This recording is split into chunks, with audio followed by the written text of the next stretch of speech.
Back in April, the CDC released a recommendation that people should wear face coverings in public when it's not possible to social distance. I asked a bunch of people yesterday what they thought about the recommendation. Was it valid, or should we just sack it off? Well, the results were surprising. In today's episode of the Lido Loca Cruise Show, let's look at what the people said and what are some of the ramifications for face coverings in public and on cruises.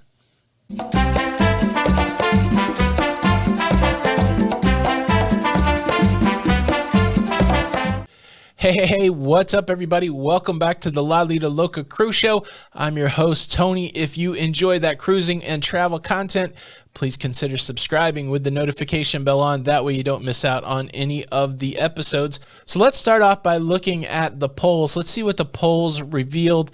I did a poll over there on Facebook at the Lido Loca Cruising Community. I did a poll here at the YouTube community. And honestly, going into it, I thought that there would be a huge amount of people saying that the recommendation that we should just ignore it, because a lot of times that is the vocal part of the comments. You see people against the recommendation. And so let's just see how that played out. First, here is the Lido Loca Cruising Community poll from Facebook. So the question I asked, the CDC recommends people wear a cloth face covering when going into public to combat the spread of COVID-19. Do you think this recommendation should be followed? Over at Lido Loca, there were 587 votes, and 425 people agree with the recommendation. 132 people disagree with the recommendation. And then if we look at YouTube, they break that down from a percentage perspective. 1,600 votes on YouTube. 75% agree with the recommendation, and 25% disagree with the recommendation.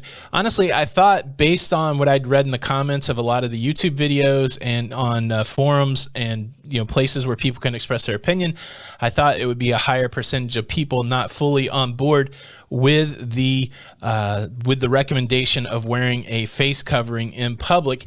A couple interesting things did come out of it, and I would just ask you guys to stay with me. I know a lot of times the people that are vocally against this, they tend to just jump quickly to the comments without watching the content. But what I found consistent with people that were against the CDC recommendation is that based on their comments, it doesn't seem that there's an understanding of what the recommendation is and what the purpose of it is. And so I wanted to address that. A couple concerns that were really highlighted. There was the pointing out that when the pandemic broke out early on, when health officials were asked whether or not we should wear masks in response to this pandemic, the answer was overwhelmingly no. And then later on, as we progressed through the pandemic, the answer became you should wear face coverings in public. And so many people point to that and say, well, it's it's wishy-washy. First you said don't do it, and now you say do it. The appeal that I just want to make here is that things change as you learn more. There was a time in history where we believed that the sun rotated around the earth. There was a time in history where we believed that secondhand smoke wasn't dangerous. There was a time in history where we believed that you could use password 123 as a great password for your computer. The point that I'm trying to make here is that as you learn things change. And one of the significant things that was going on at the beginning of this pandemic was there was a shortage of PPE, personal protective equipment for healthcare workers. And the CDC said very openly in response to that question, we do not want people running out and buying up all the PPE the same way that people went out and bought all the TP. And also at the beginning of the pandemic, there was a big question mark around asymptomatic transmission. Everybody was pretty unsure about people who had the virus but not showing any symptoms, whether they could transmit the virus. And as time went on, they found out that yes, they could. And the face covering recommendation primarily about asymptomatic people. And so, yes, early on, January, February, the thing was don't worry about mask at this point. But by the time we hit April and a lot more was known about the virus, the language changed. Please wear a face covering in public. Now, the second concern that people have is if you're not wearing a high-grade mask like an N95 mask, you are not going to be able to stop the coronavirus from entering your body by wearing a mask.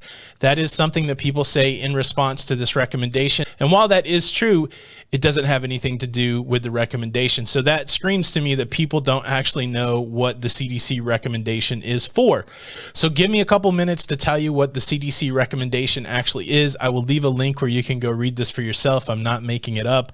And I'm not getting this from any news channel. I went straight to the source. I've gone to the CDC. This is where I go for my health recommendations. This is where I've been tracking along with what you should do to combat the virus. Okay, so let's jump to the CDC website. The link is in the first comment. This is particularly about face coverings, but it is located under the Prevent Getting Sick section. I'm still in the camp that I would like to prevent getting sick. I would like to not get the virus until more treatments come out, until a vaccine possibly comes out, even if that's viable. I'm just not looking to get the coronavirus. I know there are two schools of thought. There are some people that say, okay, let's just give it to everybody. If people die, people die. But that's the only way we're going to get through it, is exposing it to everybody. And if millions of people die, so be it. I'm not there yet. Somebody pointed out that if everybody in the world got it at the current fatality rate, or everybody in the country, I can't remember, that only 8 million people would die. And think about how many more people would live with the coronavirus than the 8 million people who died. Fine. I'm fine with that statistically, but I tell you what, if all of a sudden my kid or my wife died and somebody came up to me and said, look, I know your wife died, but think of all the wives that lived. I don't think I would feel consoled in that moment. And I think sometimes it's easy to think about those numbers not in the context of your own personal grief. Nothing's a big deal until it's a big deal, and you're not going to feel the impact of that death unless it's somebody close to you. I respect that. But again, 8 million people, a lot of people, and I don't want to be playing that. So if there's a way to prevent getting sick, I'm for that. And, you know, of course, the economic arguments are there. My brother and I had a very lively discussion yesterday where he said, you know, yeah, people are getting sick, but, you know, Logan's might go out of business. JCPenney's might go out of business. And while I don't want to see the economy crumble, I don't want to pick JCPenney or Logan's over my brother or over my wife. That may be a very selfish, individualistic deal, but if there's something that I can do to prevent getting sick and that other people can do to prevent getting sick, then maybe Logan's and JCPenney survives and millions of people. That's my context. Now, we might be at a different place. You might have a different attitude, because I want people to understand what the recommendation is for, because it's not in contrast with opening up society. Let me start off with what the recommendation is. The CDC recommends wearing cloth face coverings in a public setting where other social distancing measures are difficult to maintain. Grocery stores, pharmacies, especially in areas of significant community-based transmission. CDC also advises the use of simple cloth face coverings to slow the spread of the virus and help people who may have had the virus and do not know it from transmitting it to others. Cloth face coverings, fashioned from household items and made at home from common materials at low cost, can be used as an additional voluntary public health measure. Cloth face coverings should not be placed on young children under age 2, anyone who has trouble breathing or is unconscious, incapacitated, or otherwise unable to remove the mask without assistance.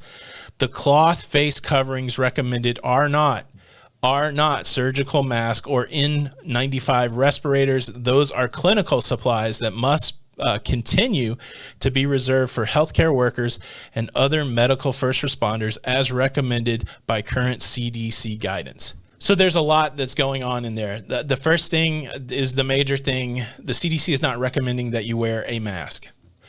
This seems to be getting twisted. They're not recommending that you wear a surgical mask or an N5 respirator. The guidance remains the same. Leave those for the people who need them.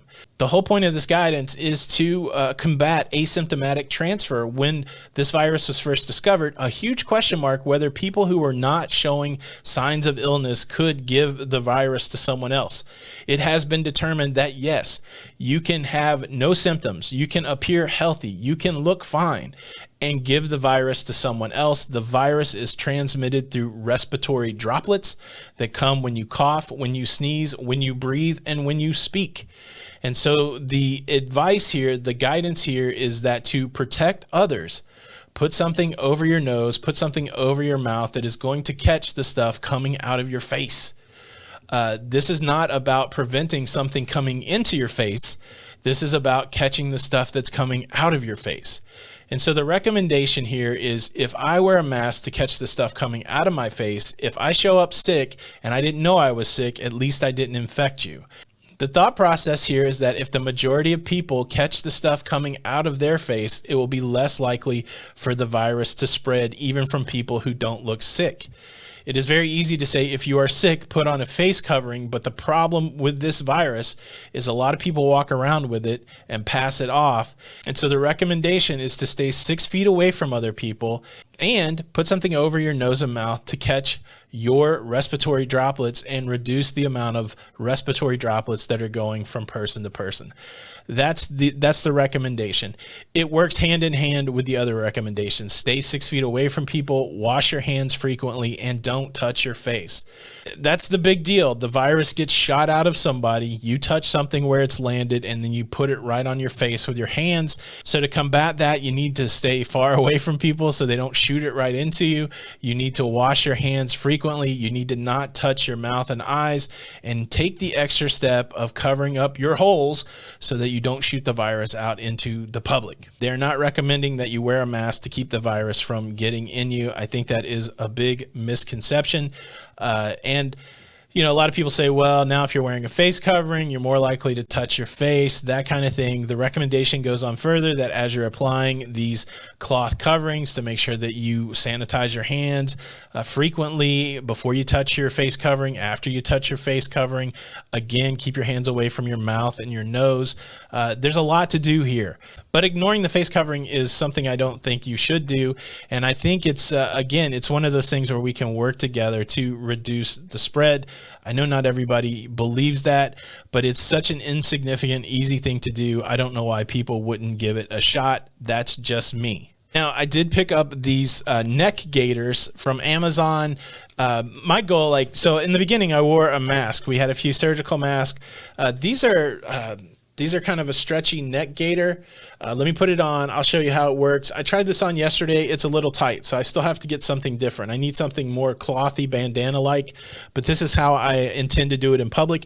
This is how I intend to do it on a cruise ship. Hold on just a second. So I've got the neck gaiter on. Again, these are too small. I think I have to get bigger ones. I just bought these off of Amazon.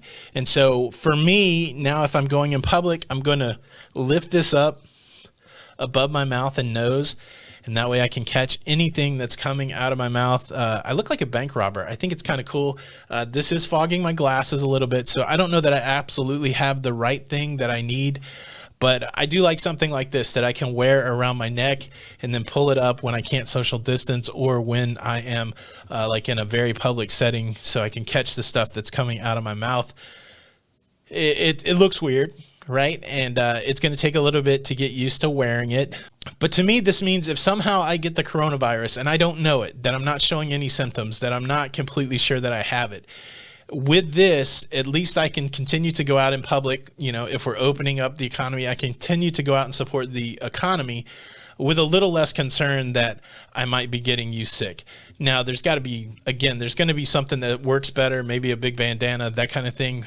But, and then I like this because I can come over here, away from my mouth, away from my nose, and take it down. My sanitizer is currently in my car because that's when I go out in public. But in this circumstance, as I take the mask down, I would sanitize my hands. I would have sanitized my hands before I put it up. It's just an added level of protection that is recommended by people that are studying the virus, people that they have a vested interest in people being healthy. So what does this mean for cruising? I do believe that when cruising starts up again, there will be some sort of face covering requirement where social distancing is not possible. It's just speculation, but if you look at things like theme parks that are now opening back up, face coverings are a part of that model, and I don't see how cruise ships can escape it. I know a lot of people out there said they would not cruise if they have to do some sort of face covering, but I think it might be inevitable. Only time will tell. But again, for the short term, something that's not that big a deal to do that possibly could protect others and open up the economy and start cruising back up again, I just hope people would do it. Question for the comments, is this now that you may have a better understanding of what the recommendation is, are you still for it? Are you still against it? And also, what kind of coverings are you using? Are you using traditional masks, bandanas, something like this neck gaiter? I want like a cool survivor buff. I've got a tie-dye one coming in. I hope it's a little bigger than this, but I'll show that to you guys when it comes in. Thank you so much for taking the time. I hope you found the information helpful. Please show your support for the channel by hitting the like button and check out one of these other videos recommended by YouTube. This is Tony for the Lido Loca Crew Show, and until the next time, we'll see you on the Lido. Bye.